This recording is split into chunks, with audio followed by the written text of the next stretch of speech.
nice walkable experience, but you end up spending a lot of money.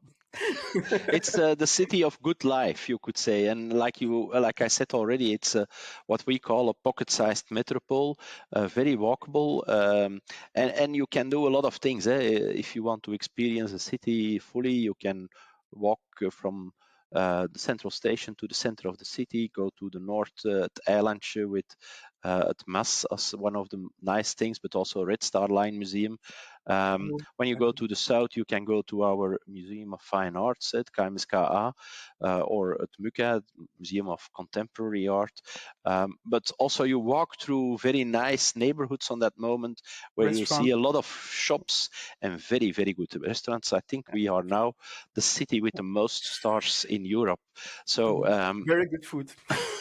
it's from let's say from on the bar crook where you're sitting on in a very old brown cafe to the star dinner in the Jane or in Zilte. You always have good food in Antwerp. So if you come too much, you will gain some weight. But it's really, I can only say Antwerp is the city of good life in a very broad way. And everybody is, of course, welcome. Yeah, exactly. That's a nice way to explain Antwerp, a city of good life, good food, and good infrastructure and history. To close this podcast, I wanted to know what the future of Antwerp holds in terms of mobility and tourism. Do you have any big plans or big events happening in Antwerp soon?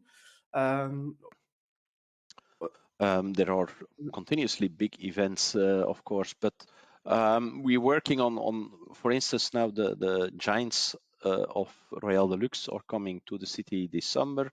That's always a very big experience for a lot of people in the city because they're walking around and they are everywhere in the city. But also we see, for instance, in the period of Tomorrowland and the Pride, a lot of people were coming to Antwerp to enjoy the city in summer. And for the rest, we're building further on our nice city. The park on the docks in the south will be ready to the end of the year. So it's very nice what we realized there. The parking spaces that were on top of those old docks are now brought underground, and we built on top of that a very nice park, but also our quays are renewed, or are we busy to renew it, and you have to come regularly back to see the new steps that we made, and we will make our city so continuously nicer to walk around, like I said, with the living streets, more agreeable to walk around, to shop, to eat, to experience, to visit museums, to visit our historical churches, our historical center. So it's always something to see in Antwerp. Yeah, and actually, I think with the 2024 Paris Olympic coming up, I think many tourists all over the world might get bored in Paris after a few days without having electric scooters, and they might come to Antwerp and Brussels. That's very easy. Using the Thalys, you're immediately in the city center in the nicest central station, the nicest station in the world. Yeah, they have great waffles as well, actually. Yeah. Also. Yeah, it's all about food.